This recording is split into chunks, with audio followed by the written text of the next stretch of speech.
todos iguais aos olhos de Deus. Não importa a minha cor e nem o que tenho, minhas dificuldades ou minhas limitações. Eu sou perfeito aos olhos de Deus. Eu sou perfeito aos olhos de Deus. Somos todos iguais. Boa noite a todos. É uma alegria muito grande estar nesta casa. E hoje nós estamos encerrando o primeiro encontro de conscientização da transtorno do espectro autista. Nós teremos uma roda de conversa. Daqui a pouquinho nós teremos a doutora Regina, para falar um pouco sobre o autismo. E aqueles que tiverem dúvida, uma roda de conversa está aberta a perguntas. E aqueles que tiverem alguma dúvida no esquecimento, elas vão estar aqui para poder esclarecer. Tá bom? Nós estamos ouvindo aqui o nosso querido compositor, músico e compositor, Marcos Paulo, com essa voz doce, essa melodia, essa harmonia. Então eu queria pedir para vocês uma salva de palmas. Eu queria sempre conosco, quando a gente pede, ele está nos atendendo. Tá bom? Vamos continuar mais um pouquinho, que às 8 horas, né, essa música terapia é para realmente para harmonizar, para tranquilizar. Não que esse ambiente, não que esta casa precise de harmonização. Essa casa já é a própria harmonia, é um local de muita paz, né? Mas a gente complementa com as músicas e com a voz do Marcos Paulo. Uma canção que vocês conhecem é uma versão de Dead Guedes.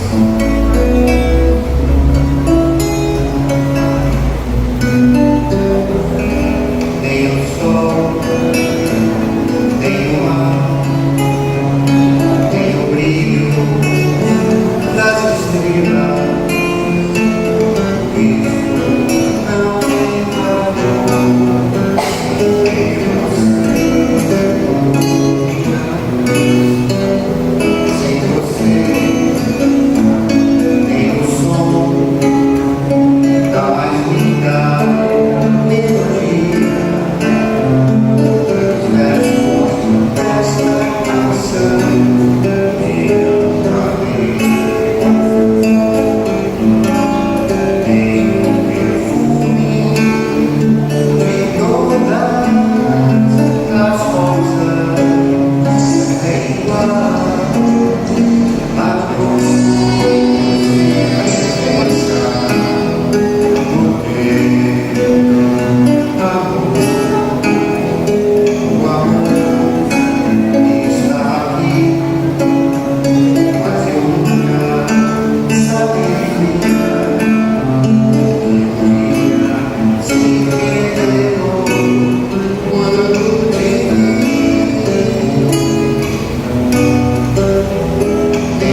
Mas e a vida?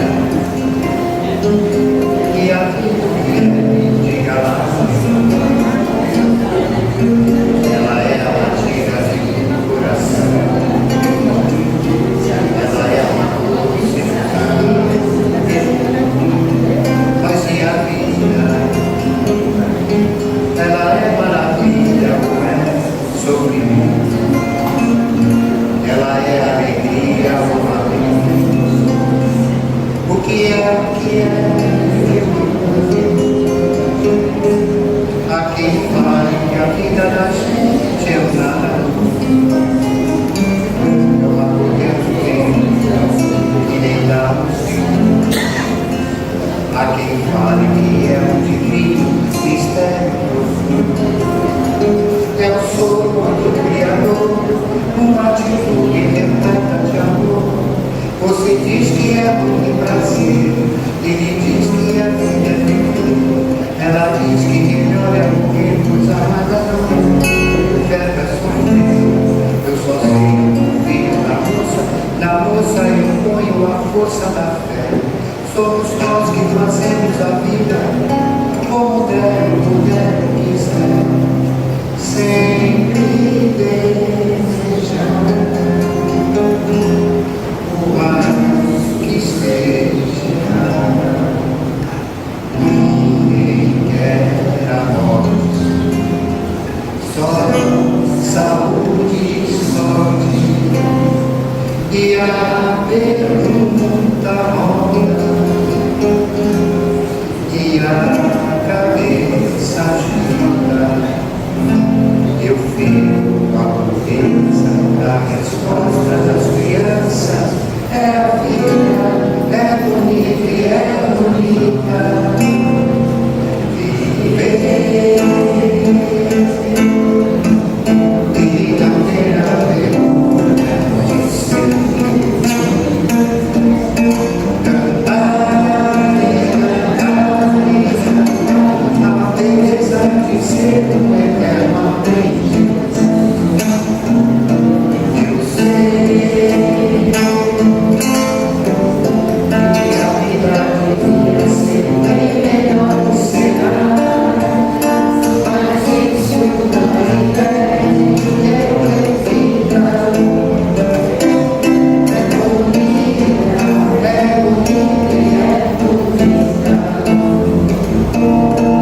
Viver e não ter a vergonha de ser. Cantar e cantar, a beleza de ser um eterno aprendiz. Eu sei que a vida devia ser bem melhor do cenário, mas isso não impede que eu reflita. É bonita, é bonita, é bonita, é bonita, é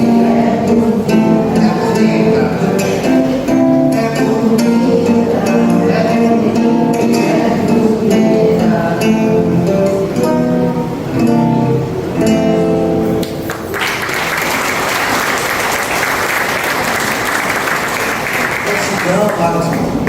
Gratidão ao coro também, viu? Gostei do coro afinadinho. Parabéns, Marcão. Muito obrigado pela contribuição, pela presença.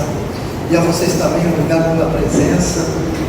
Estamos hoje encerrando o primeiro encontro de conscientização do transtorno do espectro autista. E durante o mês todinho de abril nós fizemos vários eventos, inclusive fazendo live no fora do estado, trazendo profissionais da área, pessoas especializadas que trabalham com crianças e até adulto autista. E hoje nós temos duas especialistas e está aberto a perguntas, viu gente? Pergunta e depoimento, se alguém quiser fazer algum tipo de depoimento, porque apesar de nós estarmos com a mesa aqui, né, e vocês aí, é uma roda de conversa, tá bom? Só que não dá para fazer roda, né? Tem bastante gente, então a gente conta com vocês. Qualquer dúvida que tiver, fique à vontade de perguntar. com certeza elas vão responder e atender vocês. Então, eu vou chamar a doutora Regina Maria Catucci Gicas. Ela é membro da Associação Médica de Santos, a AME, e também é diretora clínica da Casa de Esperança de Cubatão. Uma salva de palmas.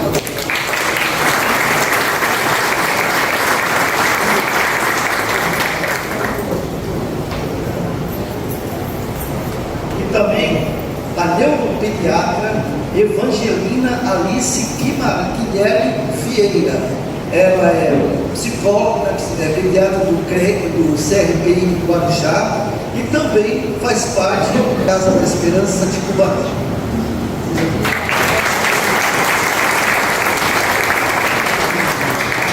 Eu quero agradecer também a presença da doutora Cristina Fernandes. Ela é psicopedagoga e presidente do Instituto Vitor Gabriel, que sempre está conosco, nos ajudando. Seja muito obrigado pela sua presença. Carol, que não poderia ser, né? Está sempre dando nos apoio, nosso agradecimento. Sempre que nós precisamos, lá está a Carolzinha nos ajudando. Muito obrigado, Carol. Muito obrigado. Uma salva de palmas. E sem mais delongas, vamos direto deixar falar quem tem o direito de falar, né? Vamos iniciar com a da doutora. Psicopedagoga, física, gente. Opa!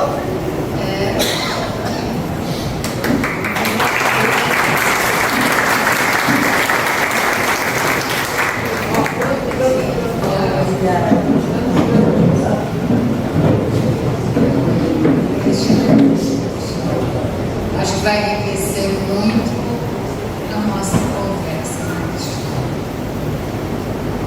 Então, quem se habilita, a primeira pergunta, gostaria de falar alguma coisa? Conhece alguma criança autista? Está no processo de diagnóstico?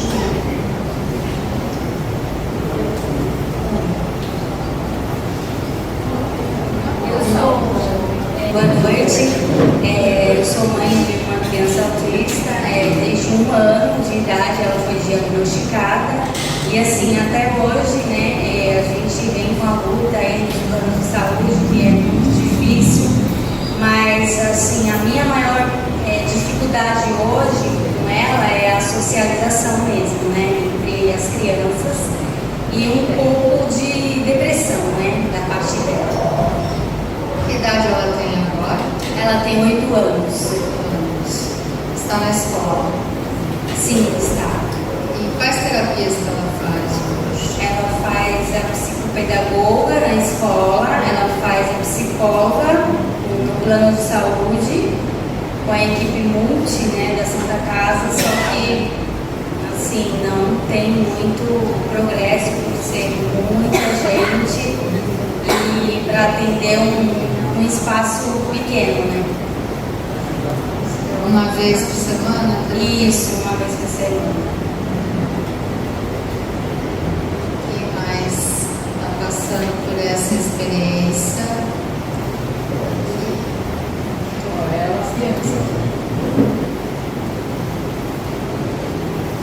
Oi, boa noite.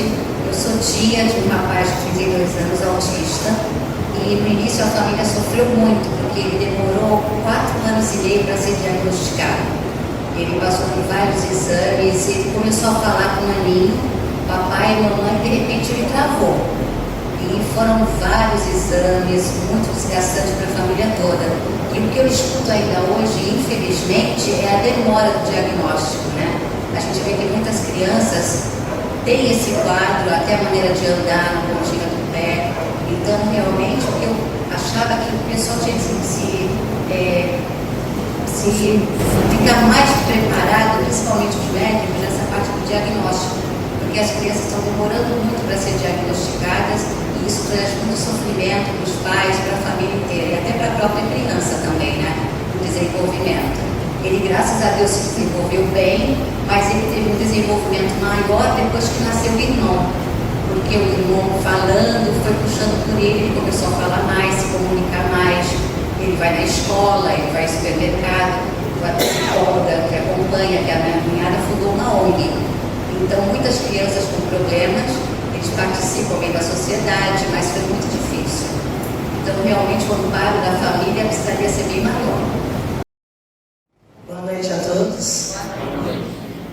Ele só esqueceu de falar que eu sou mãe de uma pessoa com autismo também. Tem 21 anos, eu sei bem o que a senhora está falando, porque há um tempo atrás era muito difícil, porque o diagnóstico é clínico, né? E nós tínhamos ainda aquela situação passada pela mídia, enfim, que o autista era aquele que a gente chama de clássico, né? Aquele que não olhava nos olhos, vivia no próprio mundo, né? Que foi importante à época, mas, por exemplo, era muito mais difícil chegar ao diagnóstico do transtorno espectro autista, onde, por exemplo, meu filho não tinha nenhuma daquelas características que a gente chamava de clássica, né? Então foi bem complicado. Ele também tem déficit de atenção e hiperatividade. Isso foi rápido chegar ao diagnóstico. Então, o que nós vemos hoje é essa dificuldade de chegar no diagnóstico e de achar que só o neuropediatra pode fazer o laudo e fechar o diagnóstico. Não é uma verdade. Nós temos pouquíssimos neuropediatras, milhares de pediatras que, se bem treinados, poderiam fazer esse diagnóstico. No mínimo, encaminhar para os profissionais capazes de fechar esse diagnóstico através de que a gente chama de escalas de rastreio. Hoje nós temos métodos para diagnosticar com muito mais precisão. Porque uma coisa que as pessoas não sabem, sempre nos perguntam, é se não tem um exame, uma ressonância, um exame de sangue, alguma coisa que feche esse diagnóstico de autismo. Ainda hoje a gente escuta muito esse tipo de pergunta. E o diagnóstico é só comportamental, como a Cristina está falando. É uma avaliação comportamental. E isso não se faz em 5 minutos de consulta. Por mais experiente que seja o profissional, depende de uma observação dessa criança, de observações que a mãe faz em casa. Hoje está muito mais fácil no celular, você faz vídeos dessa criança que trazem muita informação para nós profissionais. Mas o que está se propondo pela Sociedade Brasileira de Pediatria é um treinamento dos pediatras, um treinamento fácil, de uma escala chamada EMCHAT, que está até na carteirinha de vacinação, quando era aquele livrinho da carteirinha e a gente está pedindo para voltar, não ser só o cartão, tem essa escala e os pais podem até colocar sim ou não em determinadas frases que estão lá colocadas. Por exemplo, se anda na ponta do pé, se fala poucas palavras com aninho, então para cada idade tem uma frase lá, uma característica, e fechando essa escala que chama de EMCHAT, você pode suspeitar, ela não fecha o diagnóstico, mas ela pode suspeitar de autismo e o pediatra já encaminha para tratamento. Porque se eu não consigo a consulta do neuropediatra, de uma psicóloga, de uma fonoaudióloga, eu posso conseguir. E isso já vai estimulando essa criança. Eu queria que a Evangelina falasse da janela terapêutica. Boa noite. É super importante prestar atenção nos sinais que a gente chama de sinais precoces. Então, por exemplo, a gente espera que com 1 ano de idade a criança já conhece o papá, a mamãe, já tem interesse por outras crianças. A criança nessa idade gosta de brincar, de esconder Yachô. Então, por exemplo, se você percebe que uma criança, um filho, um sobrinho, alguém não tem, não tem esse interesse, não tem interesse por outras crianças, prefere brincar sozinho, gosta de colocar um brinquedinho do lado do outro, chegou a falar papai e mamãe, aconteceu com seu sobrinho, e depois parou, teve uma involução da fala. Então, são coisas que a gente tem que ficar atento para poder já conversar com o pediatra, preocupado, porque aconteceu isso, não sei o que, aí o pediatra já aplica a escala, como a Regina falou, e já encaminha para as terapias. Porque a gente tem uma janela assim, de tratamento que é super importante por causa do desenvolvimento da plasticidade cerebral, neuronal. Então, no início da vida, nos primeiros anos de vida, principalmente nos 3 primeiros, o cérebro está em início de desenvolvimento e amadurecimento. Então, se a gente aproveitar essa janela, a criança mais na frente vai ter um desenvolvimento muito melhor do que a criança que já chega para a gente com 9 anos, por exemplo. Aí fica muito mais difícil. Então, quanto antes a gente conseguir estimular, melhor. Evitar tela, porque a gente sabe que a tela ela não tem troca, a tela só tem recepção. Então, a criança fica na TV ou no celular e ela só recebe. Ela não tem um estímulo para ter troca com outras crianças, por exemplo. Então, deve se evitar a tela, colocar no escopo muito antes, colocar a criança para conviver com outras crianças da mesma idade quanto antes. Isso é muito importante. E no caso da sua filhinha, a gente sabe a importância da terapia, da estimulação. A gente sabe que quanto mais estimulação, melhor, mas é importante que a família também seja parceira dos terapeutas. Então, você pedir, assim, diante dos comportamentos que você se preocupa, você pedir para a terapeuta, para a psicóloga orientar como você lidar com aqueles comportamentos. E isso é super importante, né? E levar isso para o médico dela também. Mais alguma pergunta? Aproveita, gente, aproveita essa oportunidade. 3 especialistas aqui. Que causa disso?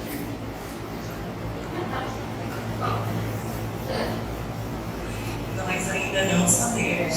A gente sabe que a causa é multifatorial, que tem a parte genética e a parte ambiental. Então, por exemplo, a gente sabe que é uma doença do neurodesenvolvimento, então a alteração já acontece desde quando a criança ainda intrauterina. E nesse período, por exemplo, se tiver alguma alteração materna, diabetes, pressão alta, infecções, isso tudo pode já começar a alterar, né, o desenvolvimento. E sobre prematuridade, asfixia perinatal no nascimento. E depois disso, por exemplo, se tiver já algum gene do pai ou da mãe que esteja ali, né, adormecido, e você teve esse estímulo, então aquilo pode desabrochar junto com isso.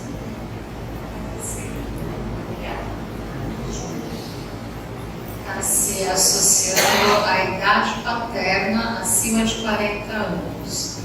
Como hoje nós temos vários casais que estão em segundos casamentos, homens principalmente, com mulheres um pouco mais jovens que ainda querem ter filhos, a gente tem notado que essas crianças provindas desses casais e a mulher com mais de 35 anos tende a ter mais problemas na gestação, principalmente partos prematuros, acabam nascendo mais crianças com um quadro de autismo.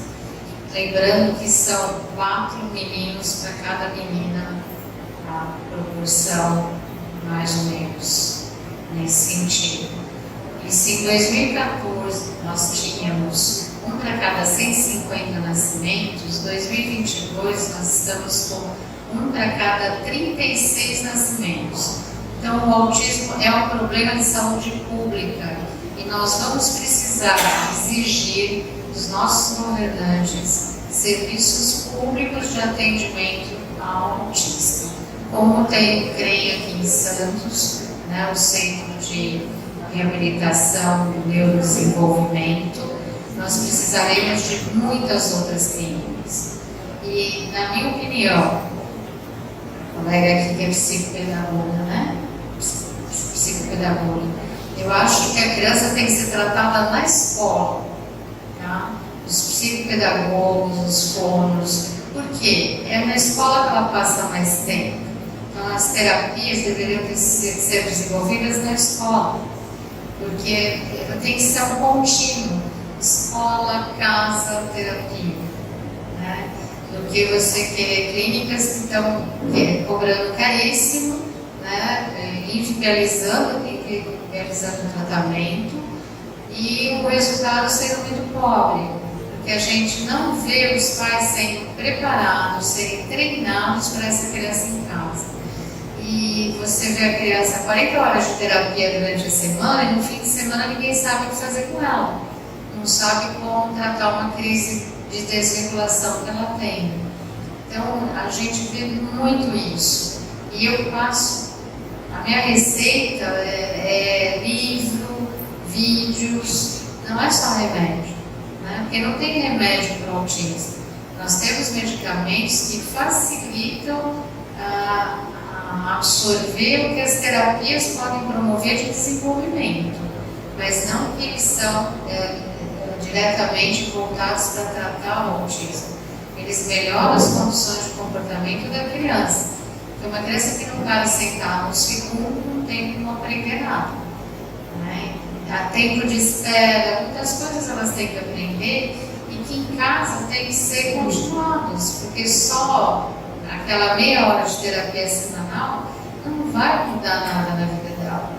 Tem que participar a avó, a tia, a madrinha, a vizinho, cachorro, papagaio, passarinho, todo mundo tem que entrar no esquema terapêutico, de participar desse processo. E se isso não acontecer, nós não vamos ter bons resultados. E quando a gente fala dos 1000 dias de vida, dos 3 anos de vida, que a gente chama de janela terapêutica, janela de oportunidade, é fundamental isso. Porque conforme os anos passam, o diagnóstico é tardio, leva 4, 5 anos para ter o diagnóstico, o resultado final é pobre. Você não consegue uma boa inserção social dessa criança. E nós vamos ter cada vez mais problemas nas escolas, porque a inclusão real não está acontecendo. Eu queria que você falasse um pouco. A doutora pediu para a gente complementar um pouquinho. Então, eu acredito sim, a inclusão ela só vai existir de fato quando todos nós, isso nós estamos fazendo um passo aqui, nos informamos para que nós sejamos os replicadores na nossa família, em todos os lugares que a gente estiver. Por quê? Porque a escola também sozinha, ela não consegue avançar. E eu vivi em escola, fiquei 32 anos em escola. Fui professora e fui galgando toda a minha carreira. Então, o que acontece? Falta, o que a doutora também falou, políticas públicas sérias, onde entre um saia outro e continue a política, onde a gente consiga trabalhar, porque a pessoa com autismo ou qualquer deficiência, ela é única. Então, todos trabalhando junto. Seria intersetorial que a gente chama, então todos os setores. Por quê? Nós, enquanto professores, enquanto pedagogos, nós temos uma expertise pedagógica. Claro que nós vamos ajudar muito, principalmente na primeiríssima infância, os pequenininhos, a educação infantil, a estimulação. Porque todos nós aqui concordamos que estimulação é muito importante e não faz mal para ninguém. Mesmo que depois não venha a ter um diagnóstico ou a fechar o diagnóstico, todos nós temos que ser estimulados. Então, a parte da escola, nós temos a expertise pedagógica, nós vamos aprender muito com essa parceria da saúde. Se a criança estiver fazendo terapias públicas ou privadas, né, numa clínica, com todos os terapeutas. Porque, por exemplo, eu sou psicopedagoga, eu não sou fonoaudióloga. Eu posso sim ajudar muito a fonoaudióloga, só que eu não tenho a expertise e nem a competência para, eu posso ajudar, né? Então, a gente na escola vê muito isso. Às vezes a gente pede um profissional que não seria da educação e, infelizmente, não tem aquele profissional no outro setor. Vou dar um exemplo. A gente precisa de um acompanhante terapêutico, né, que é diferente de mediador. acompanhamento terapêutico da saúde, onde ele vai fazer todas as atividades com a criança, de vida diária, enfim. E o mediador, ou o que a gente chama agora aqui em Santos de PAEI, que é o profissional de atendimento educacional individual, né?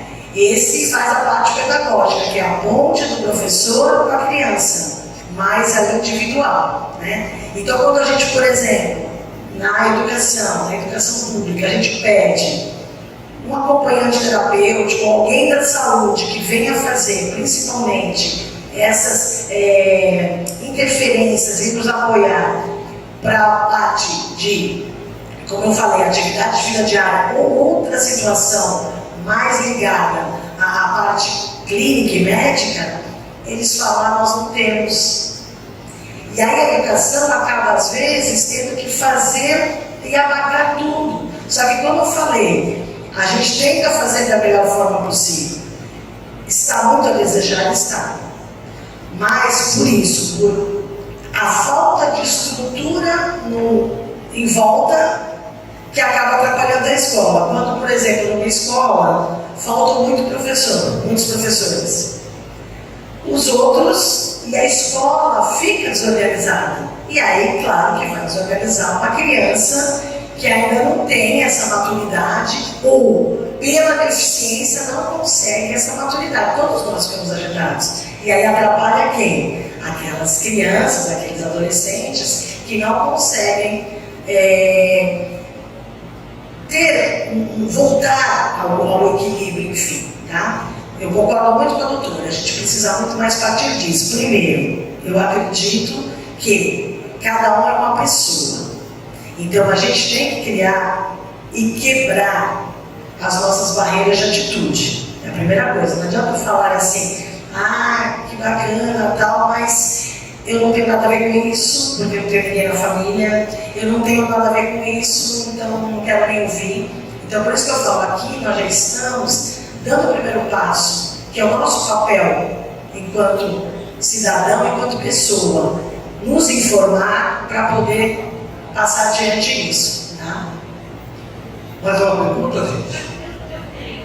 Eu não tenho uma que eu saiba, né? Por gentileza, vocês poderiam caracterizar melhor? Porque, por exemplo, eu não tenho conhecimento, né? Até do ponto de vista. Essa história de dar um Google ou ver na mídia não é o suficiente. Eu, por exemplo, não sei, não tenho experiência com nenhuma criança autista que eu saiba, né?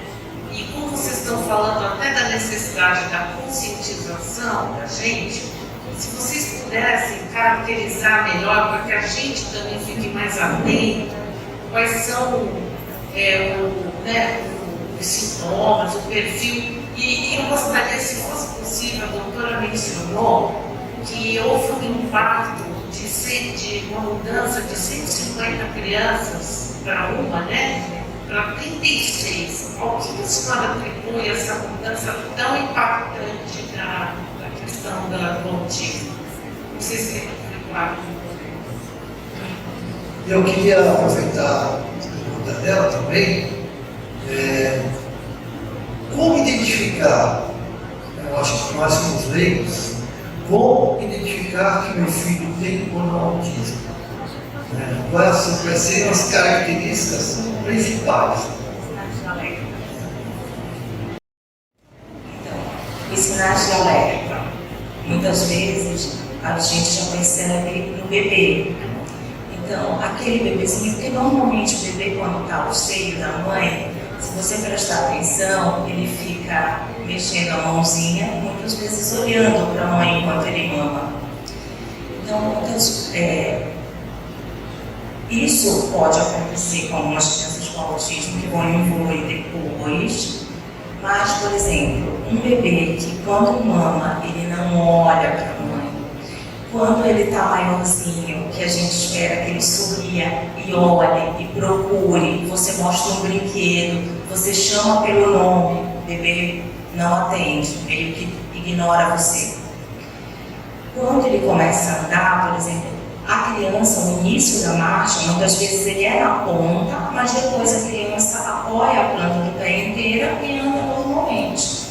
Então, por exemplo, ele começou a andar na ponta e ele mantém essa marcha com tendência a ir para a ponta dos pés. A gente chama marcha equina.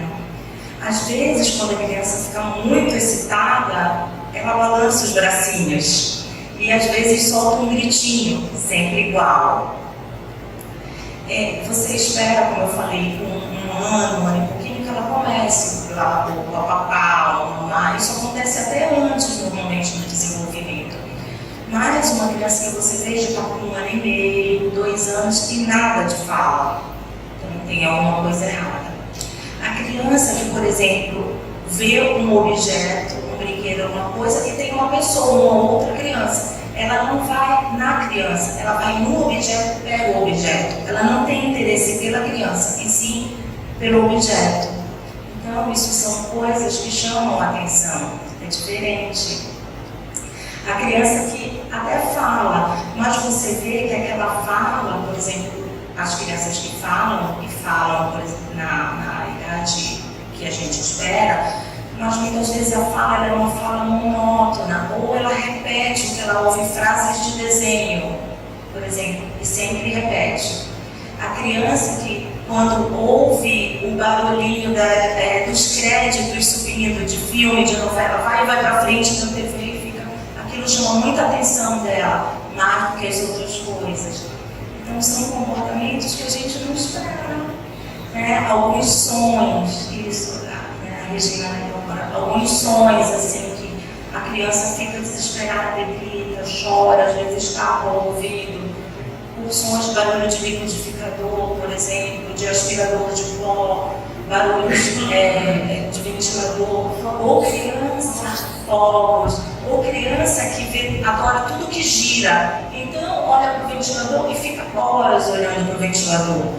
Quer olhar a máquina de lavar porque quer ver girando a máquina de lavar. Tudo que pega os brinquedinhos, por exemplo, o carrinho, ao invés de brincar com o carrinho de forma que a gente chama funcional, que é a função adequada do brinquedo, ele vira o carrinho ao contrário e fica girando as rodinhas. Ou então ele deita no chão, olha o carrinho e fica fazendo isso para frente e para trás, olhando as rodinhas. Acho que essas são as coisas.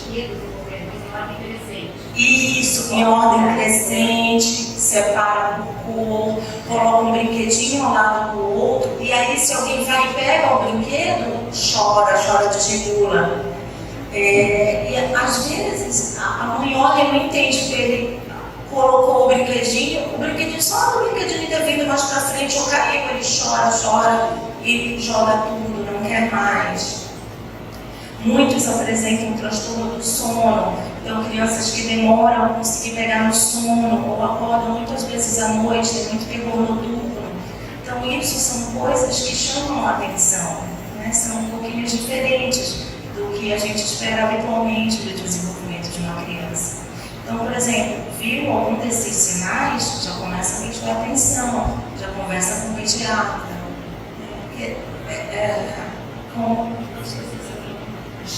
Como a Cristiane falou, a gente pedindo logo para começar a estimulação, é muito melhor que a criança mais para frente a gente veja que o desenvolvimento já está normal e a gente dê alta, do que a gente esperar e começar as terapias, a estimulação numa escola e um tempo por exemplo, esperar muito tempo e aí depois a resposta não vai ser o que ela poderia ter se ela tivesse começado a estimulação logo. Então, quanto antes a gente estimular, quanto antes a gente perceber que tem alguma coisa diferente, já começar, acende a luzinha, né, e já pede para avaliar. Também, por exemplo, é muito importante brincar junto com a criança, ensinar como brinca. Você coloca o bebê e ensina, por exemplo, bebezinhos, um aninho, os brinquedos são mais de encaixe para essa idade. Então você ensina, encaixa assim, assim, assim, mostra. Aí o bebê já vai tentar colocar. Se você mostrou como encaixa e ele pega o brinquedinho e faz uma outra coisa com o brinquedinho que não é a função do brinquedo, então já é uma coisa que chama atenção também. Eu acho que esses são os principais sinais. Na letras e números. Ele adorava revista, eu assinava na época Veja. Nossa, ele começou, ele leu sozinho. Ele estava num restaurante e o meu sobrinho, com 4 anos e meio, estava sentado do lado da minha cunhada e uma outra senhora na ponta. E ela veio para minha cunhada e falou: quantos anos o seu filho tem? Na época ele estava começando a falar de novo, né? Aí ela falou: ele tem 4 anos e meio. E desde quando ele lê? Aí a minha cunhada falou: não, ele não lê. Ela falou: não, é que ele vê símbolos como McDonald's e aqui ele repete. Ela fala: não, ele está lendo a reportagem. Na hora nós ficamos assim perplexos, né? Minha cunhada abriu a revista e falou: João, lê para a mamãe. E ele começou a ler. E isso, o meu pediatra de São Paulo já havia falado com o meu irmão, que naquela época ele era muito inacessível, foi muito difícil conseguir uma consulta. E ele falou: ele é muito inteligente. A qualquer momento ele vai começar a falar e vai ler também. Então ele ensinou meu irmão a estimular à noite em casa, quando chegava, ficava conversando com ele, fingir que ele estava respondendo. E realmente ele começou a falar desse jeito. Meu irmão contava até 10 e falava para ele: João, continua com o papai. 11, 12, um dia, uma noite ele falou, ele começou a responder. Então realmente o estímulo é muito importante nessas horas. A Silvia fez uma pergunta, né? Eu ia completar. Obrigado. Eu falei, mas acho que é Silvia, né? Que você talvez não ligou, que houve uma expansão do diagnóstico. Nós temos o que a gente chama de escala de Gastreil para melhor diagnosticar o autismo, por ser comportamental, e o fator da idade dos casais também, tá? Isso também é um fator, e como essa gestação mais tardia tende a ter algumas complicações. Uma outra questão é que a sobrevivência dos prematuros hoje é muito maior. Antes, bebês de 30 semanas, 28 semanas faleciam. E hoje a neonatologia avançou tanto que esses bebês sobrevivem. E eles muitas vezes levam o autismo nessa sobrevivência. Tá? Então tem esses fatores que a gente chama de uma questão multicausal. Tá? Tudo bem? Mediunidade e autismo tem alguma relação?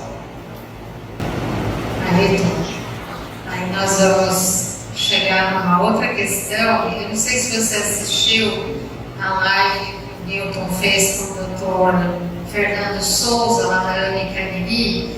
Se você não assistiu, eu te peço para assistir, que vale muito a pena. E o autista, ele tem um comprometimento de inteligência, de acoplamento perispiritual com o corpo físico. Então ele tem uma deficiência, tá?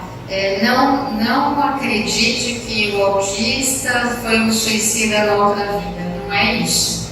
Existem muitas outras causas espirituais, comportamentais, de resgates, vamos dizer, ou de reparações que o autista faz sem ser o suicídio.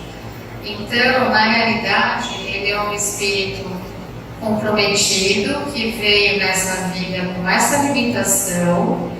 O núcleo familiar está comprometido tanto em auxiliá-lo quanto provavelmente nas mesmas circunstâncias que se comprometeram, seja causando mal através da inteligência, do seu comportamento, né?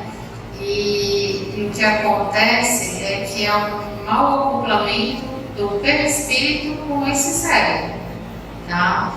Então não há uma relação direta com a mediunidade. O que esses indivíduos sofrem é muita obsessão. Um dos presidentes da Federação Espírita Brasileira tem um filho autista já de 40 anos, que foi tratado até na Espanha na época, porque lá que tinha começado um tratamento que hoje a gente fala, o método ABA, né? E ele voltando para o Brasil passou a fazer reuniões de evangelho no lar, tudo, e apareciam espíritos que ele doutrinava, ele dialogava.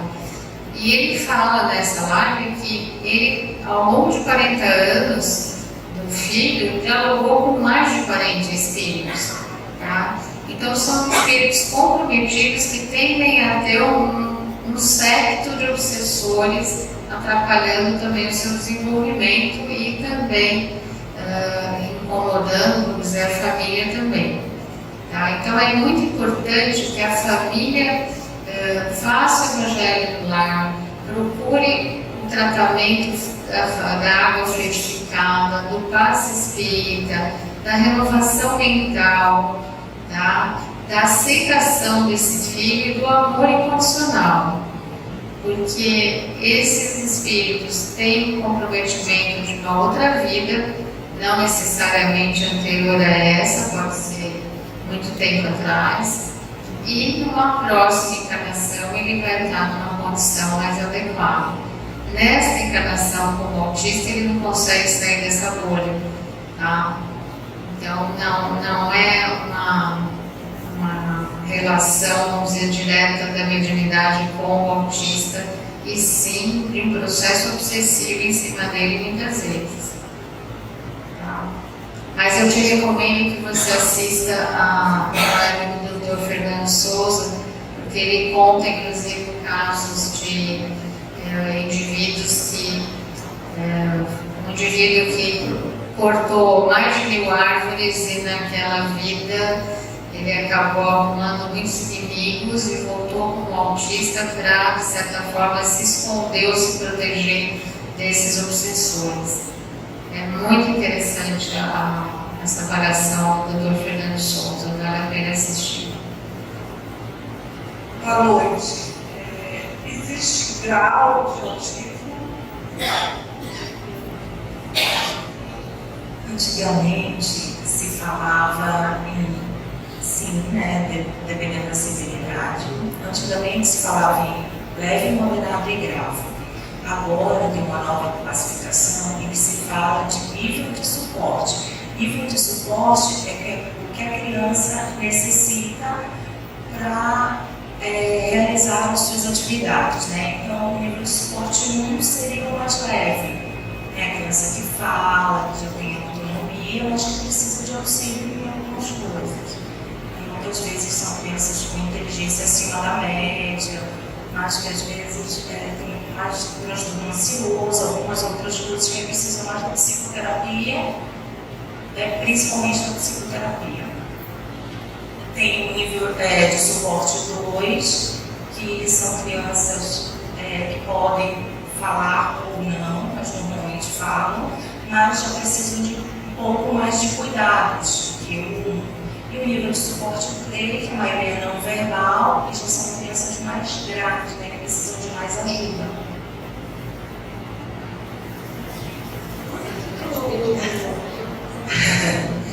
Então, só gostaria de complementar, claro, não sou médica, tá? Sou psicopedagoga, mas, então, eu tenho um filho, trabalhei 32 anos com crianças, porque eu era professora de crianças com deficiência, tá? E aí a gente vai lendo e vai estudando para buscar algumas coisas, né? E se vocês forem ver até a nível de legislação, a gente vem, por isso que a gente tem que se informar, a gente vem num caminhar onde antes a gente colocava a deficiência, por exemplo, o CID, o Código de Doenças, na frente. Então, por exemplo, vou falar do meu filho, Vitor Gabriel. Antes a gente falava F84.0, que agora no CID-11 até outra denominação, outro número, tá? Mas o Vitor Gabriel não é o F84.0, que é o autismo. Ele é o Vitor Gabriel. Então a gente tem que colocar a pessoa na frente da deficiência. Eu provo para vocês que muitas características do meu filho são da personalidade dele e são porque ele é filho único e porque ele testou, assim como todos nós, vocês estão me testando agora, sabe até o limite que pode chegar comigo ou com outra pessoa, tá? Ah, mas a deficiência não interfere? Interfere. E muitas vezes o meio que é deficiente Porque a deficiência não está interferindo ali. Vou dar um exemplo. Se aqui, por exemplo, a gente não tiver um elevador, não é a deficiência física do cadeirante que vai atrapalhar. É a falta de acessibilidade. Então, o meio que é deficiente. E antes a gente tinha deficiência em lugar. Então, meu filho, Vitor Gabriel, quando saiu o diagnóstico dele, ele dormiu o Vitor Gabriel e acordou o Vitor Gabriel. Para que a gente precisa disso? Para a aquisição dos direitos que eles têm. Para nós, famílias, irmos buscar isso. O resto, gente, a gente tem que pegar a pessoa e ver o que ela precisa. Então, qual é o nosso papel social? É dar acessibilidade. Primeiro, é quebrar essa atitude, esse preconceito. Ah, quer dizer que seu filho fala? Quer dizer que seu filho... Porque a gente também generaliza a deficiência ou a gente generaliza a limitação. Ah, quer dizer que seu filho escreve? Ah, não baba não.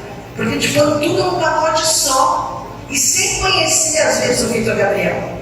Tá? Então, a gente tem que pôr isso na nossa cabecinha. É uma pessoa.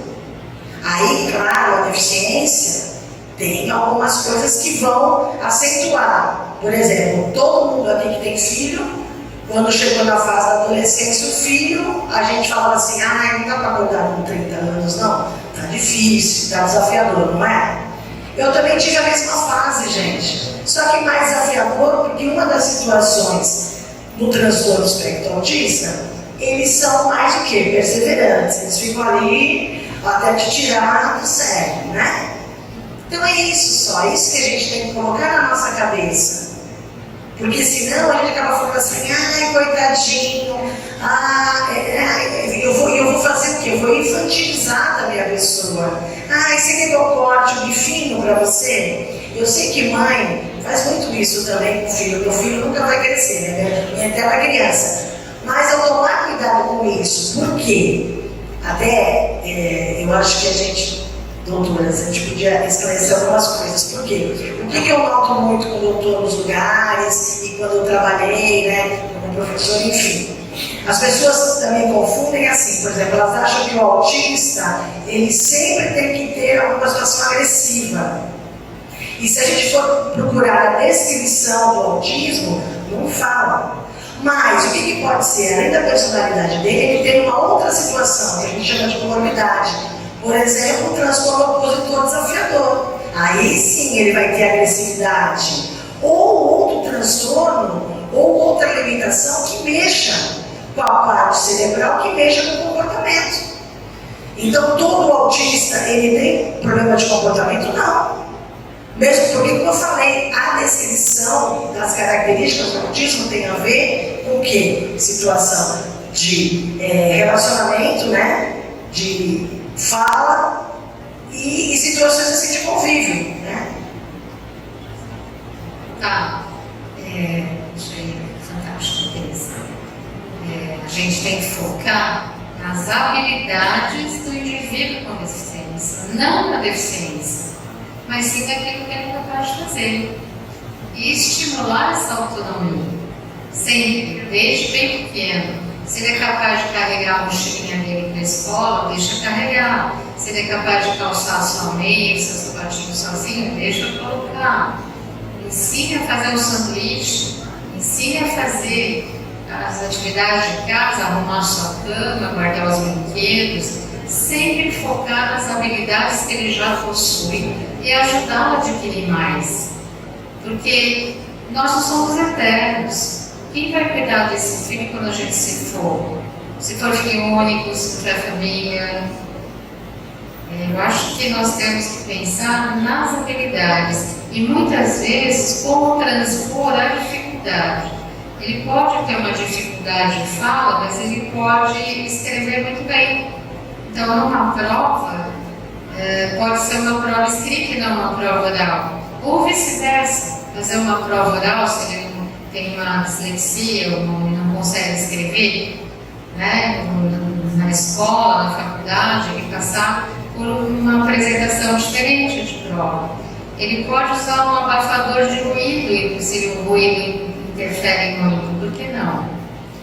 Eu não sei se vocês assistiram aquela série O Advogado Extraordinário. se vocês puderem assistir, que eu acho que ela é mais real para uma pessoa autista do que o Good Doctor. O Good Doctor acho que vai um pouco além. E eu acho interessante que ela pega o metrô e não usa um abafador de ruído, né? Porque ela não aguenta muito ruído. E tem a questão dos rituais, a comida tem que estar daquele jeitinho, daquela comida, naquela posição no pratinho, e a gente come sempre as mesmas coisas, vai sempre nos mesmos lugares, muitas vezes não consegue fazer alteração de rotina. Tá? É dolorosa alterar a rotina, fazer coisas diferentes, dá insegurança. Ok? Mais alguém quer fazer alguma pergunta? Oi, boa noite. Oi? Eu sou marido de professor, né?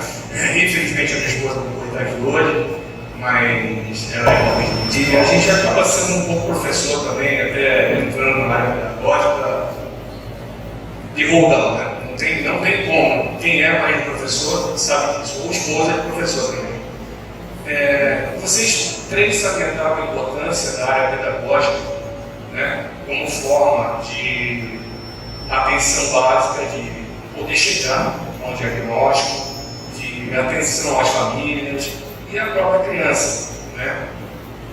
O que preocupa, o que eu vejo muito preocupação da minha esposa, que aliás eu sou mãe do professor, mas como eu gosto muito, é que ela reclama muito da parte de suporte em relação a mediadores, a própria especialidade da psicopedagoga, da fono, que quando precisa, às vezes ela faz um encaminhamento por perceber, porque ela tem uma experiência muito grande, já desenvolveu projetos com autistas, com outros tipos de necessidades especiais, e ela encaminha esse tipo de coisa.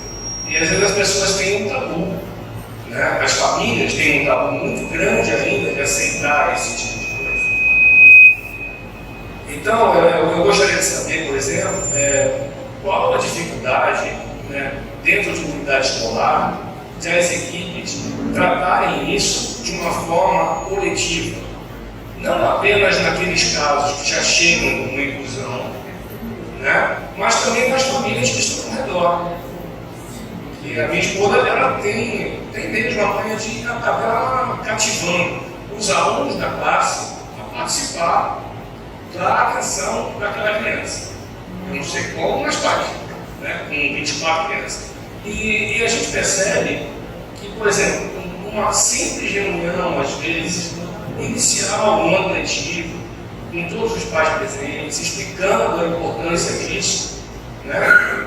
Seria de uma facilidade muito grande, né? O próprio comportamento dos pais em relação a isso. E a gente não vê isso. Infelizmente, são às vezes pessoas que chegam à escola no horário que querem, saem no horário que querem, né? Infelizmente, fica uma coisa difícil esse atendimento, essa atenção direta à criança, quando não tem, às vezes, por parte da escola, né? Não vou falar todas, né? Mas algumas, a gente não sabe a realidade de cada um. Mas o que ela reclama muito é isso, que não há uma orientação pedagógica nesse sentido, de trazer as famílias para essa realidade que hoje é muito grave e muito fácil ao mesmo tempo de resolver, ou pelo menos de atender na mínima necessidade. Então, assim, isso que eu gostaria de saber de você. Se existe alguma política já em andamento para orientar as secretarias de educação, a transmitir as equipes pedagógicas para fazer esse tipo de reunião, chamar os pais, não apenas os pais dos alunos que vão entrar com um problema de inclusão, mas também todos os pais que vão estar envolvidos, para que isso possa se desenvolver de uma forma mais, né, uniforme, de uma forma mais fácil. Como você chama? Almir. Almir, acho que eu tenho uma boa notícia para você. Há uma semana teve um seminário das Universidades de Santa Cecília, na parte de saúde OSC, né? Universidade de Santa Cecília, que está cuidando do CREM, o Centro de Reabilitação e Neurodesenvolvimento Infantil. E nessa reunião nesse seminário, houve uma apresentação, uma integração da Secretaria da Educação, Secretaria do Esporte, Secretaria do Turismo e o pessoal da cultura, arte e cultura. E todo mundo precisa da arte e da cultura. E eles estão com um projeto integrativo em todos esses setores. O CREM está fazendo um trabalho maravilhoso. São 200 crianças que entram e ficam 6 meses. Está sendo feito um acompanhamento terapêutico, uma orientação para os pais e uma orientação na escola também. O profissional vai à escola. Nós, em Cubatão, começamos a fazer esse trabalho de uma visita da assistente social à escola, a visita da psicóloga à escola também, para conversar como lidar com a nossa criança, que é nosso paciente, mas também dentro do ambiente escolar que ela frequenta. Não só em razão do bullying, mas para que todos tenham essa expertise para lidar com as situações. Então, nós estamos com um projeto também junto à Secretaria da Educação, lá em Cubatão. E o CREM iniciou esse projeto, já está em andamento, tá? Então, a sua esposa poderia até solicitar no próprio CREM uma visita, ou a CODEF, que é a Coordenadoria do Deficiente, uma visita para tentar equacionar as dificuldades que estão acontecendo.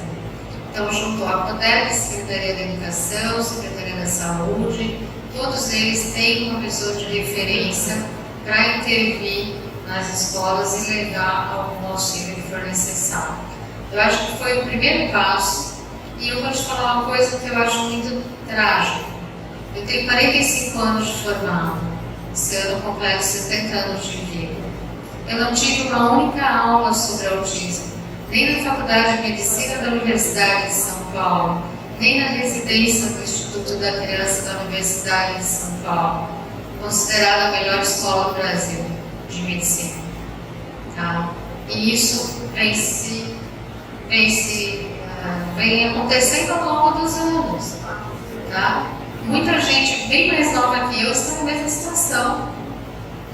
Acabou a residência de pediatria, não teve uma única aula sobre TEA. Tá? Nós somos obrigados a procurar cursos, a procurar informação e bons cursos, porque não adianta fazer nada que não seja adequado, e tem muita coisa que não é boa por aí. Né? E às vezes fala, não, mas isso é da área do psiquiatra infantil, eu não sou pediatra, não tenho nada a ver com isso. Não é. O transtorno do neurodesenvolvimento. Tá? O autismo não é uma doença, ele é um transtorno do neurodesenvolvimento. Quem é autista será eternamente autista enquanto viver. Não há uma cura. O autista não tem cura. O autista a gente compreende. Porque esse transtorno ocorre na vida embrionária, ele não vai se resolver. Você vai adaptar, você vai fazer com que ele tenha funcionalidade, mas algumas situações vão continuar acontecendo. E tem a questão das comorbidades, depressão, ansiedade, várias coisas são assustadoras para o autista. Né? E precisam ser tratadas. Na vida adulta, muitos vão fazer terapia, talvez tomar um antidepressivo, né? Talvez necessitar de algum outro tipo de suporte. Então, você vê que a coisa começa lá em cima, na Faculdade de Medicina.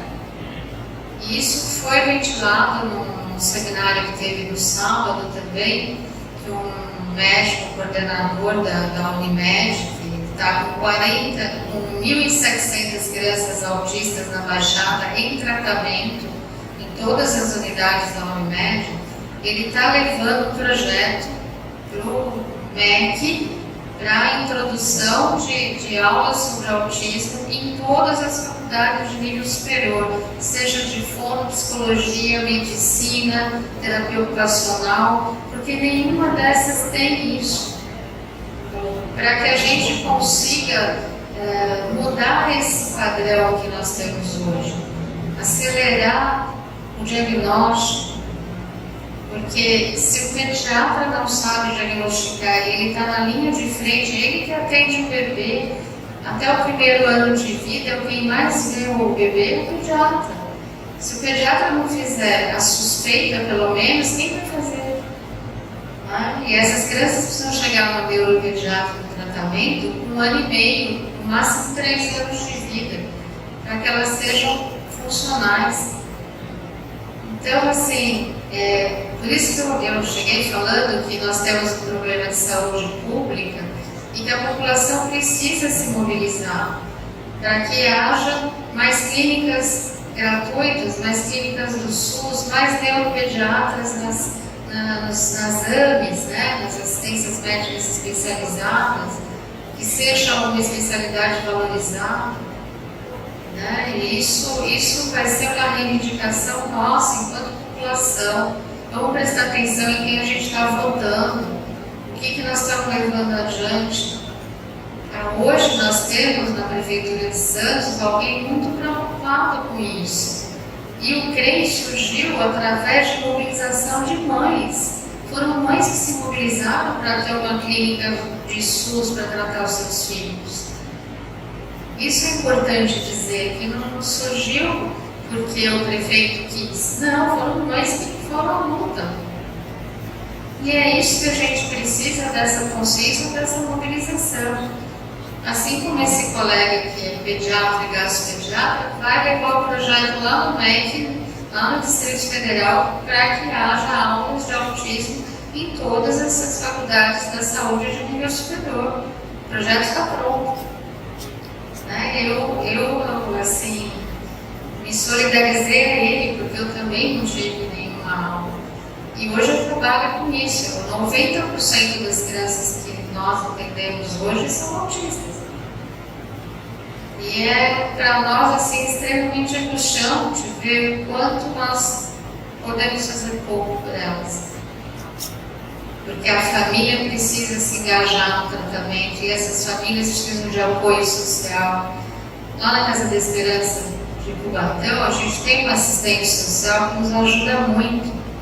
A visita domiciliar esclarece muita coisa, ela ajuda, é com cesta básica, é com emprego, é tudo, enfim, porque muitas vezes não tem um mínimo para essas famílias darem andamento ao tratamento da criança.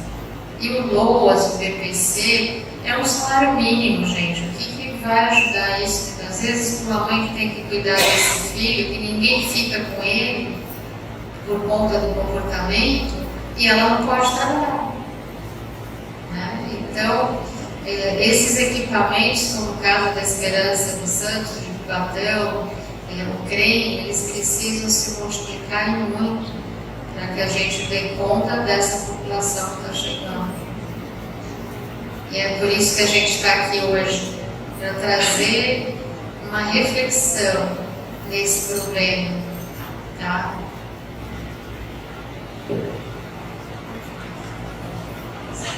Boa noite a todos. Eu gostaria de saber qual a diferença entre autismo e a síndrome de Asperger. Isso é a classificação anterior. Asperger seria o autismo leve. Então agora é no nível de suporte único. Mais alguém, gente? Boa noite. Meu nome é Eliana. Eu tenho 2 sobrinhos. Um diagnosticado, que vai fazer 4 anos, ele ainda não fala, usa fralda, tem convênio, faz as terapias. O outro vai fazer daqui 15 dias 3 anos. Fala poucas palavras, desde 1 ano e meio, desde que ele começou a andar, ele anda na ponta do pé, a gente achava estranho, a pediatra não encaminhou. Eu consegui uma amiga pediatra, levei, ela fez alguns testes com ele, achou que não, mas encaminhou para neuro, ele passou na neuro, a neuro disse que ele passou primeiro pela fono, porque ele fala poucas palavras, com 2 anos e pouco, ele não forma frases, a fono falou que o menino é mais preguiçoso mesmo, vai demorar para falar. Passou na neuro, a neuro deu um laudo que ele não é autista. Ele vai fazer 3 anos, dia 18 de maio. Ele ainda Ele repete muito papai, mamãe, titia, desenho. Você vê que ele fala o que a gente fala. A casa dele também é muito... É o bebezinho da casa, é o pai, a mãe, a avó, o avô e ele. Então eu não sei se é mimo, fazem tudo o que ele quer e ele não fala por isso. Mas tem o andar na ponta do pé, tem a birra, às vezes, não muito. Mas ele...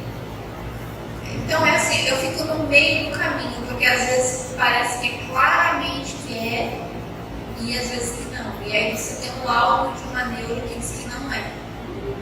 Que demora.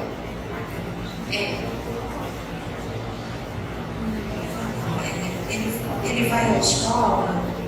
Então, desculpa, esqueci. Ele entrou na escola no meio do ano passado, lá para agosto, mais ou menos.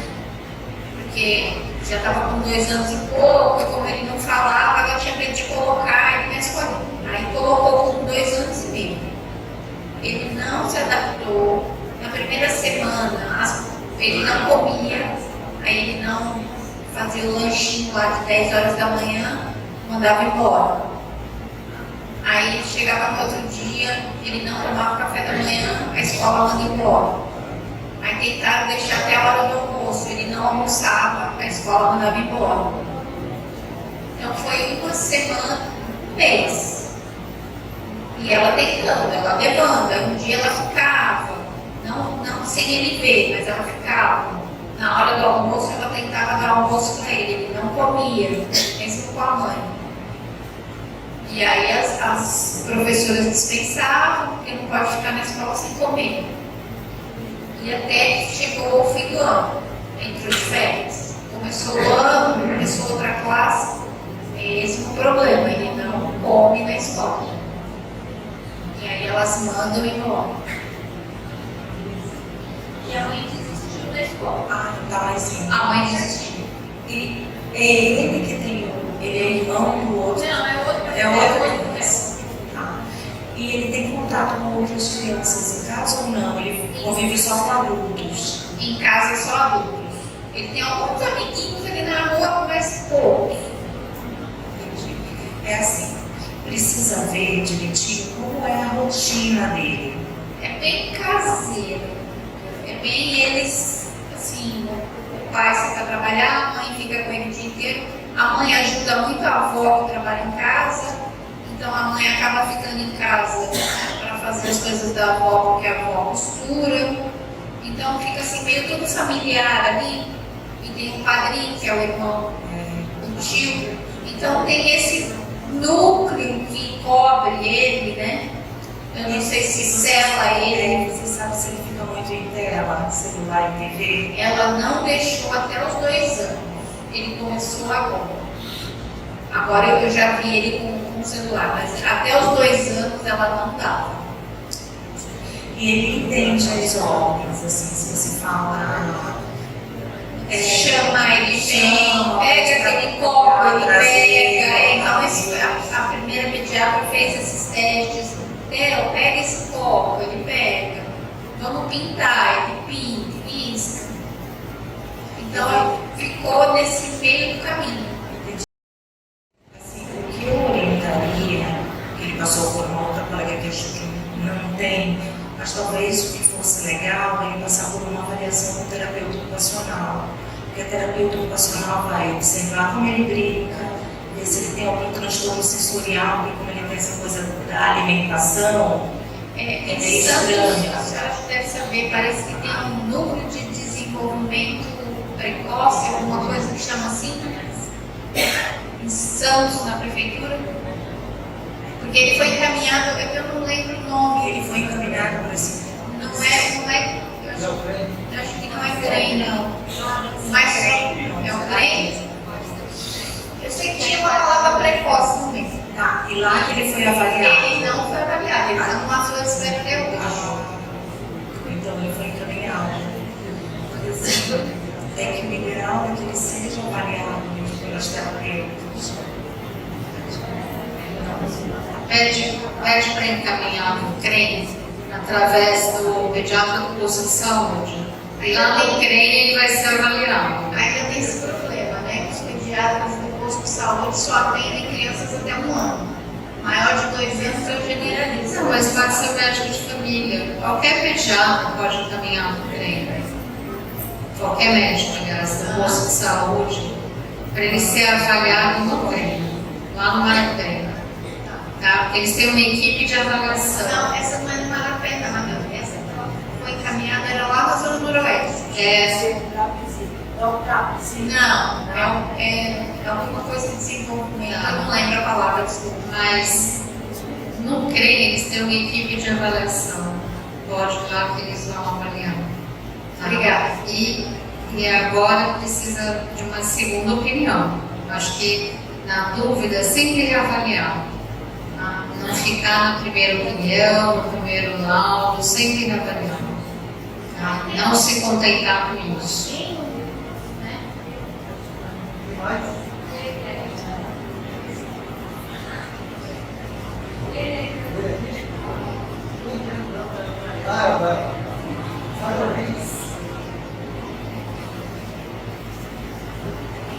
Então eu vou fazer uma pergunta. Você pode, através de um trauma, se tornar um autista? Há essa possibilidade? Tipo de trauma, tipo de trauma. Tipo de trauma. Não, assim, eu fiz uma pergunta do leigo, né? Digamos que eu tive um trauma muito forte, uma perda muito forte. Vou dizer o porquê disso. Existe uma série na Netflix chamada Monk, vocês já ouviram falar. É um policial que era normal e de repente ele perdeu a esposa num acidente muito criminoso, e a partir dali ele hoje tem todos os comportamentos de um autista. Tudo que vocês falaram aqui, ele tem. Na série, eles não identificam o que ele tem, mas é exatamente por isso. Então por isso que eu estou perguntando, né? Bagunçar a conversa, né? É possível isso? E de repente um trauma virar autista, não, né? Porque o autismo, como ele é um transtorno do neurodesenvolvimento, então uma pessoa já nasce com ele. Não tem como se desenvolver assim, uma pessoa completamente normal, que nunca teve nada, de repente diante de um trauma. O que a gente pode ver, às vezes, por exemplo, a criança era ótima e aconteceu uma perda na família, né? Alguém desencarnou, uma pessoa muito querida, próxima, e a criança se fecha e para de falar com as pessoas. Então, vai aos locais e ela não abre a boca. Começa a ter um comportamento estranho. E isso aí já tem outro nome, a gente chama de mutismo seletivo. Ela teve um transtorno assim, pós-traumático. Ela era tudo ok, que era uma pessoa com um trauma muito grande. Mas aí isso é tratado com psicoterapia. Hoje muitos adultos, né, estão descobrindo que é um autista em função, né, dos estudos e tal. Por que não se descobre porque é um autismo leve? Por que não se descobre antes? Né? Porque ele só descobriu depois de adultos. Né? Porque, como a Cristina falou, durante a nossa formação, a gente não tinha esse olhar, era diferente. Então, você olhava a criança e falava, é a criança tímida, é o mascarado. Não, ele não gosta muito de contato porque ele é tímido, ele tem algumas manias, mas é o jeito dele. E muitas vezes é uma criança que vai muito bem na escola, vai muito bem em muitas coisas. E também tem o que a gente fala de mascaramento, principalmente em mulheres que, salvo exceções, conseguem ficar mais calminha. Tá? Então o que acontece? Eu leio muitos relatos. Então tem várias mulheres que falam que elas criavam uma personagem para poder socialmente conviver e viver. E chegavam em casa, tinham N situações que a gente chama de disruptiva, que é de crise. Por quê? Porque não era ela.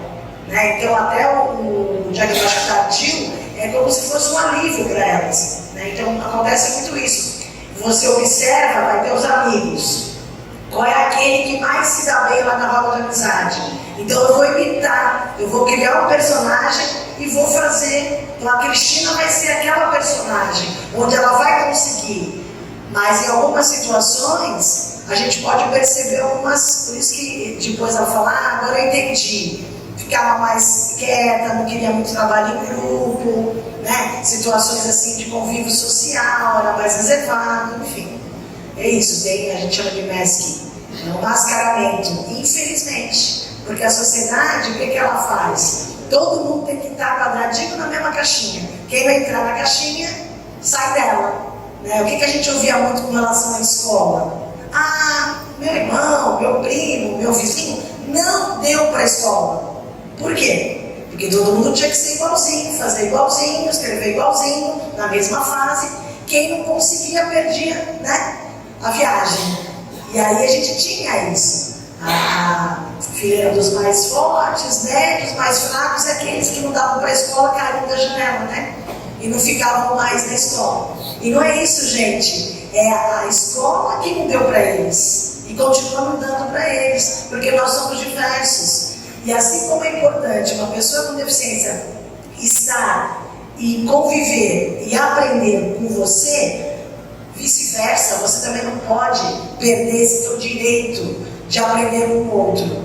Quantos profissionais seriam muito melhores, por exemplo, em arquitetura, em engenharia, em tudo, se convivesse com pessoas que você vai observar e você vai dizer, ah, peraí, se aquela escada estiver assim, não vai ser legal, tem que ser para todos. É o que a gente chama de desenho universal, que sai do conceito da arquitetura. O que é isso? Fazer onde todos possam, e não fazer, então vamos pôr uma coisa só para ele. Não, para todos, onde todos possam estar. Maravilhosa instalação. Você é meu. A única coisa que está me irritando é que os outros professores, eu estou sentada, eu estou me colocando aqui. Eu queria fazer a última consideração seguinte, olha como a gente é preconceituoso, né? Por exemplo, as estereotipias que as pessoas com autismo fazem para se regular, né? Que seja qualquer coisa. Eu, Cristina, dita normal, que eu não sei o que é normal, né? Vocês podem reparar na minha sapatilha, o biquinho dela tá todo comigo, quando eu olho já comeu. Aí eu posso, né? Eu sou uma pessoa típica, eu sou uma pessoa que não tem nada, né? Mas aquela pessoa com a estereotipia a gente tem que tirar. Mas por quê? A gente só vai tirar, gente, se realmente machucar a pessoa. Ou se tiver incômodo para ela na vida social. Porque o resto é porque incomoda a gente. Quando você vê uma pessoa assim, ela está se regulando. Ah, não, mas me incomoda. Aí para com isso. Né? Quando você vê uma pessoa que usa ou o aplicativo, ou a gente chama fichinha de comunicação alternativa, que ela não fala, mas ela vai se comunicar, gente, a voz dela. Então, meu filho, imagina que meu filho vai andar com uma pastinha e chegar na padaria e tirar do crepe, por exemplo, pão. É a fala dele, gente, até ele aprender a falar, se conseguir, tá?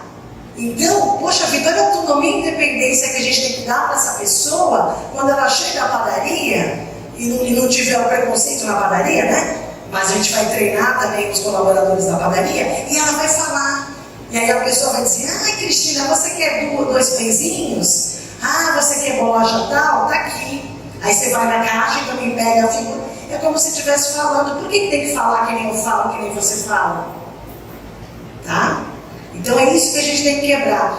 Só terminando com relação ao colega que tem a esposa professora, é isso. Em primeiro lugar, cada um aqui sai com a lição de, em casa, conversar. E, por exemplo, se você, né, seu filho na escola, ou seu neto, sei lá, chegar com uma situação assim, nunca chegue na escola e fale, não quero aquele aluno lá. Ou ele, ou os nossos filhos.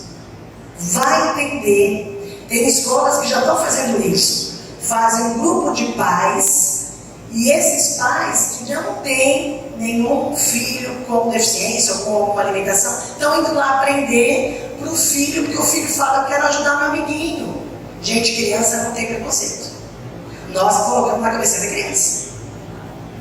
E quer ver uma coisa para eu terminar?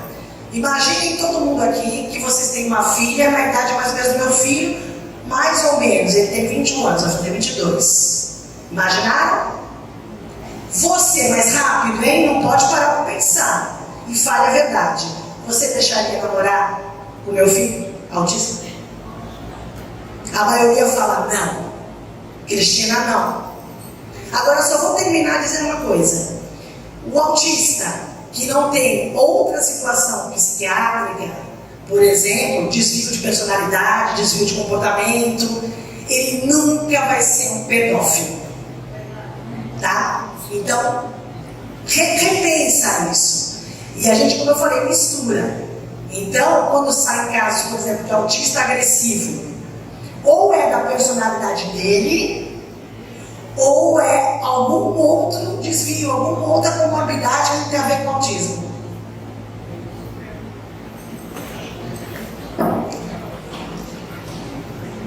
Só para fechar essa nossa maravilhosa reunião, eu achei fantástica. Eu sou autista nível 1 e descobri há 3 anos. Tá?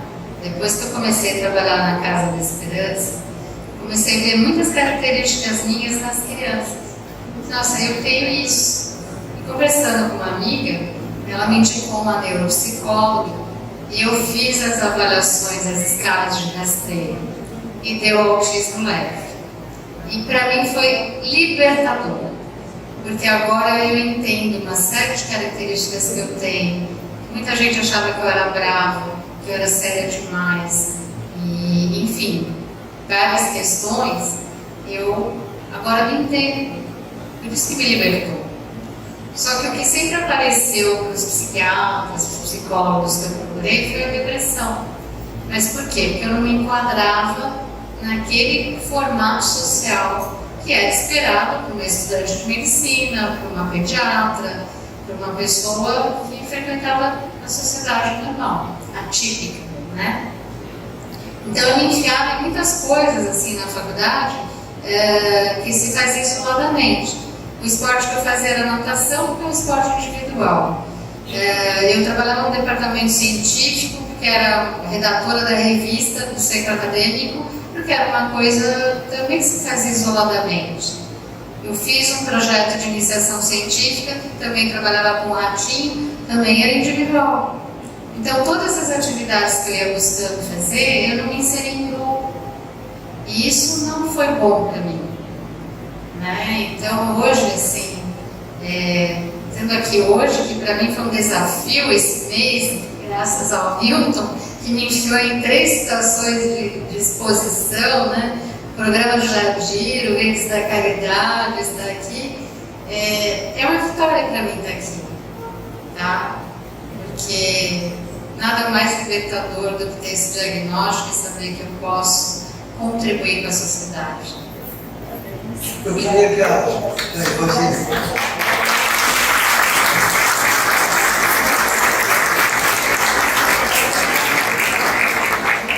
galera, eu me arrepio um pouco. Impressionante. Essa declaração dela é uma coisa emocionante. Porque a semente que essas meninas estão plantando, né, é uma coisa que vai crescer no coração de cada um de nós. E no momento certo, nós vamos fazer a nossa parte. Tenho certeza absoluta. Isso aqui não é por acaso. Nós temos uma casa espírita de saber disso. Não é por acaso. Eu queria que a minha querida pudesse complementar. Bem, eu queria só agradecer o convite por estar aqui, agradecer a todos, né, que saíram de suas casas, vieram aqui nos ouvir, conversar um pouco com a gente. E assim, é importante sempre a gente ir atrás do conhecimento, como as meninas falaram, porque assim a gente consegue ir mudando a sociedade. Isso é muito importante, porque cada vez mais as crianças está tudo sendo muito diferente. E a gente entendendo, acho que a gente consegue ajudar, né? Então é isso, obrigada.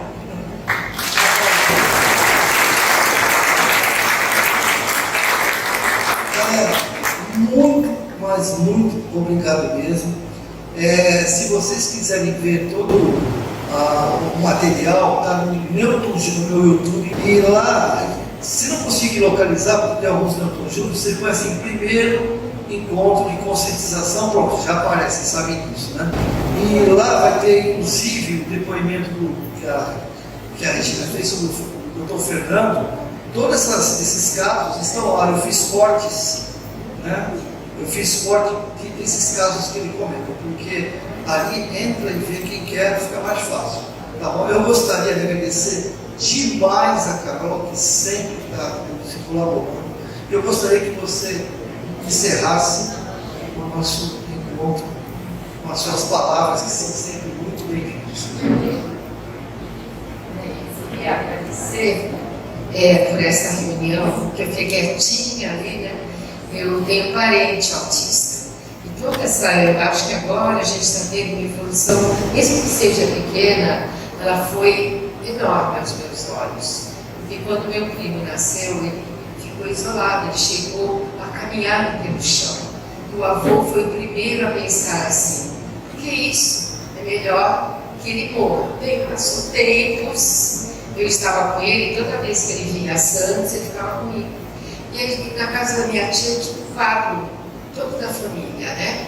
Ele não conheceu o avô. Aí eu comecei a perguntar para ele: quem é esse? Quando chegou na fotografia do avô, ele virou o rosto, assim. Aí eu falei: nossa, você não conheceu o seu avô, mas você sentiu o sentimento do seu avô.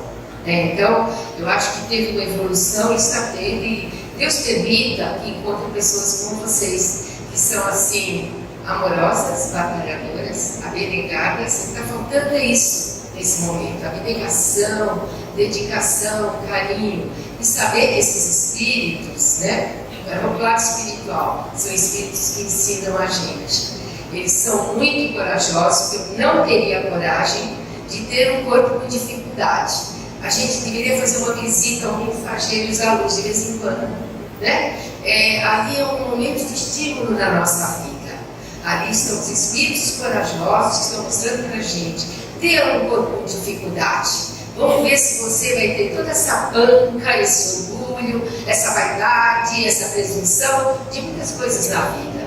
Então eu acho que a gente tem que aprender por esse lado, que existem pessoas que vieram ao mundo, né, que não estão por causa de suicídio, nada disso, são corajosos. Eles estão mostrando a gente que ter coragem com o corpo com dificuldades, é muito fácil a gente ter um corpo com facilidades, mas com dificuldades, né? E no começo, você na própria sua família, seu avô dizendo: mas por que vai ficar uma criança assim que não vai servir para nada?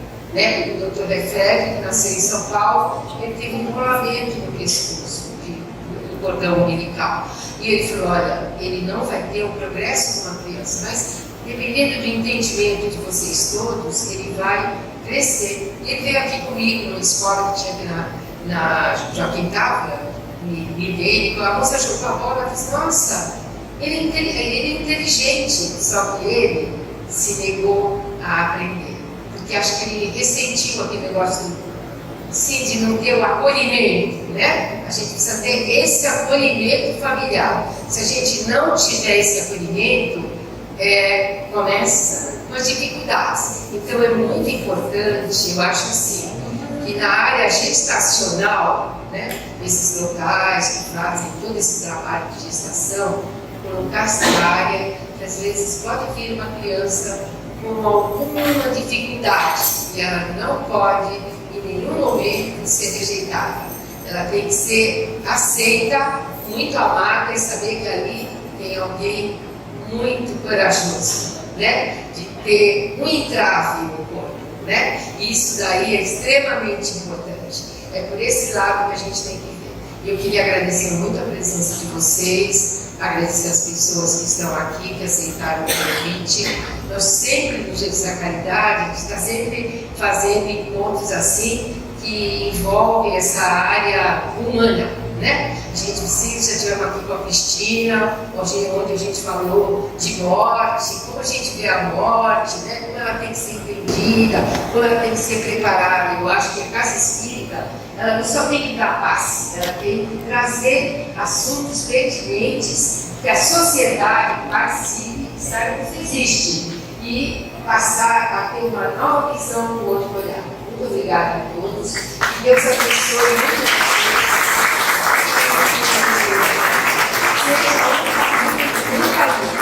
Ela falou assim, ó, você, não sei porquê, desde de manhã eu pensei muito em você. E aí veio uma voz e falou assim, leva para ela essas flores, porque ela é um exemplo. Por favor. Ó, leva Jesus da caridade, é você. A nossa lembrança, o nosso carinho, tá? Você é muito merecedora.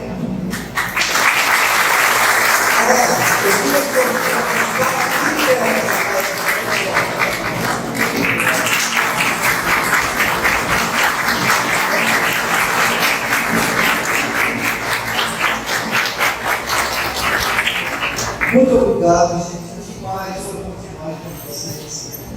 Muito obrigado, gente. Fique com Deus e Jesus nos acompanhe. Até a próxima. De Deus, não importa minha cor e nem o que tenho, minhas dificuldades ou minhas limitações. Eu sou perfeito aos olhos de Deus. Eu sou perfeito aos olhos de Deus. Sou perfeito e único aos olhos de Deus.